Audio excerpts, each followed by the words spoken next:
தகப்பனாகிய தாவீதின் இருதயத்தில் இருந்தது.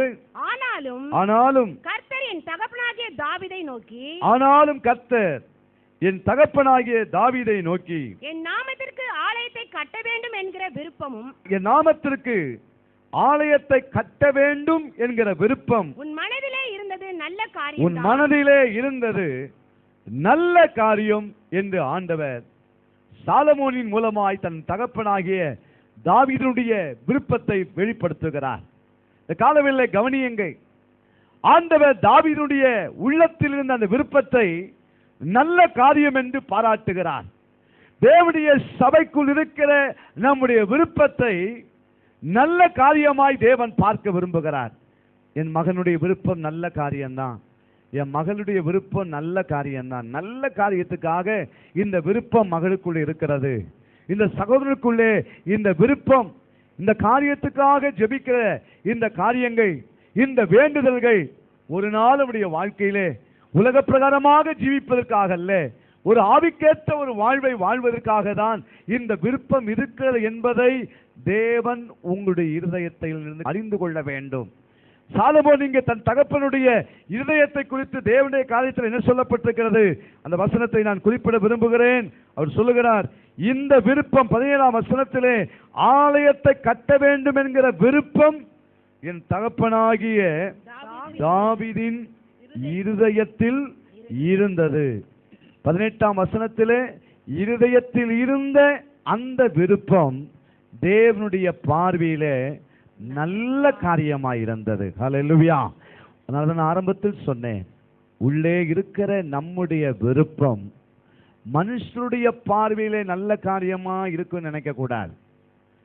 சில காரியங்கள் மனுஷருடைய பார்வையிலே, உங்க குடும்பத்தாருடைய பார்வையிலே சில விருப்பங்கள்லாம், ஆமாம் நீ இன்னும் நல்ல பெரிய வீடை வாங்கணும், இன்னும் பெரிய காரியத்தை செய்யணும் அப்படின்னு சொல்லி சில நேரங்களில் உலகத்தில் உள்ளவர்கள் சில காரியங்கள் நம்மிடத்தில் சொல்லுவார்கள். நீங்கள் உங்கள் விருப்பங்களை, உங்களுடைய எண்ணங்களை பிறரோடு கூட பகிர்ந்து கொள்ளும் போது அதை பாராட்டி பேசுவார்கள். ஆனால் தேவன் நம்மை பார்க்கும்போது நம்முடைய இருதயத்திலே, தேவனை ஆராதிக்கிற நம்முடைய உள்ளத்திலே நம்முடைய விருப்பம் கொஞ்சம் வித்தியாசமா இருக்க வேண்டும்.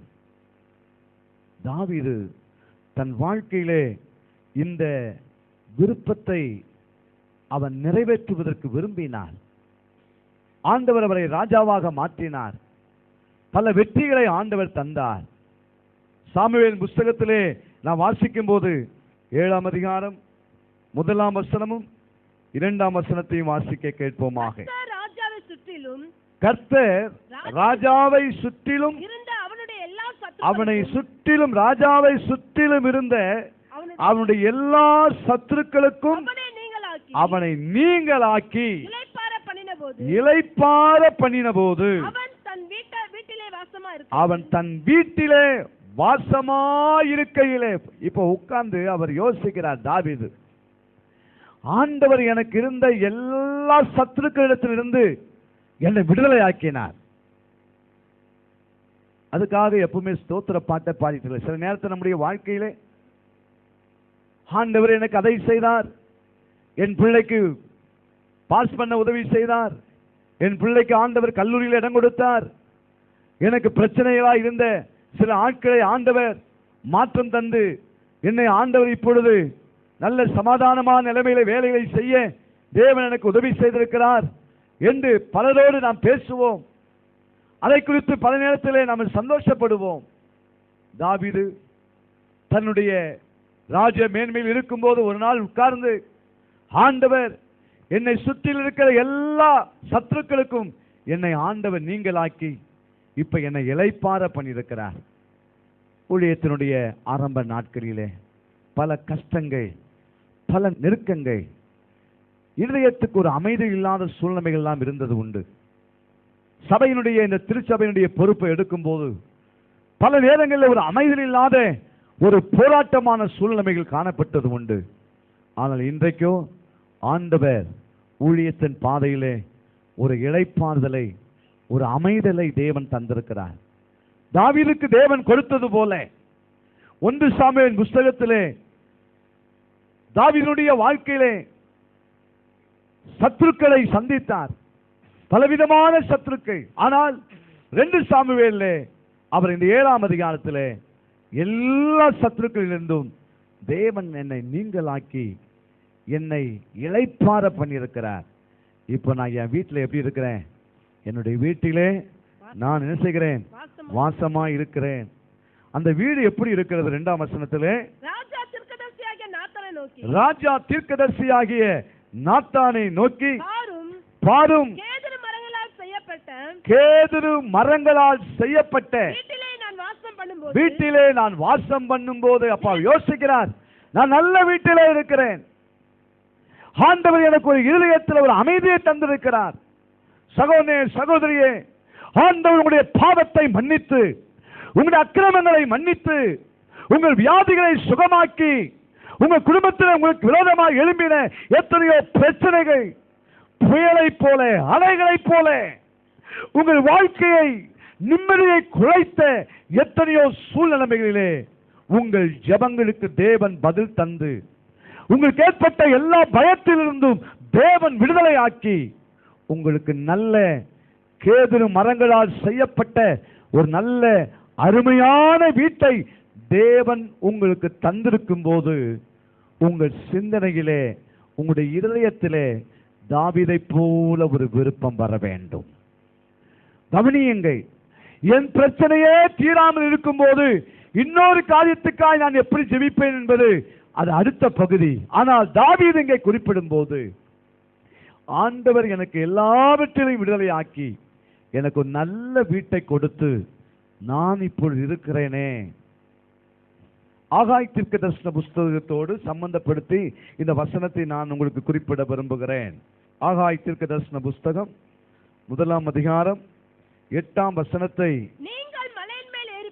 நீங்கள் மலையின் மேல் ஏறி போய் மரங்களை வெட்டி கொண்டு வந்து ஆலயத்தை கட்டுங்கள், ஆலயத்தை கட்டுங்கள், நான் அதன் பேரில் என்ன செய்வேன்?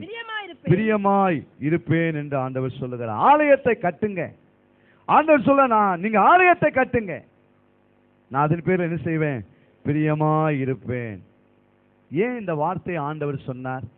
அன்றைக்கு இஸ்ரவேல் ஜனங்களுடைய வாழ்க்கையிலே அங்கே சொல்லப்பட்டிருக்கிறது, அவருடைய வாழ்க்கையிலே அவருடைய சம்பாத்தியம் போதுமானதாய் இல்லை. 6ஆம் வசனத்தை வாசியுங்கள்.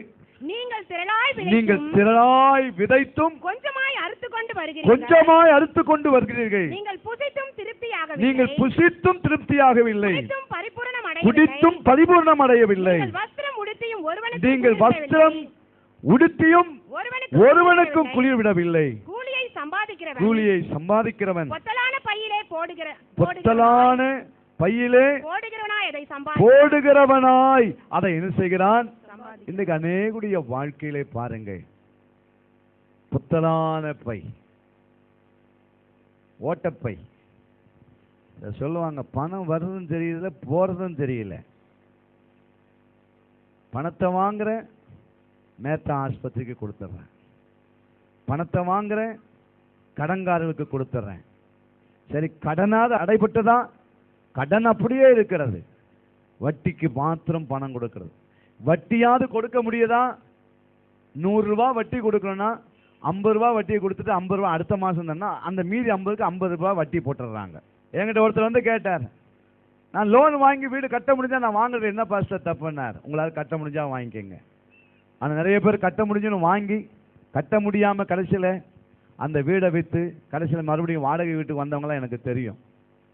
இந்த அநேகருடைய வாழ்க்கையிலே நிறைய சம்பாதிக்கணும் விருப்பம் இருக்குது, அவருடைய வாழ்க்கை நல்ல சாப்பிடணும் விருப்பம் இருக்குது, நல்ல சுகமாயிருக்கணும் விருப்பம் இருக்குது. ஆனா நிறைவேற இருக்கிறதா அவங்க விருப்பம்?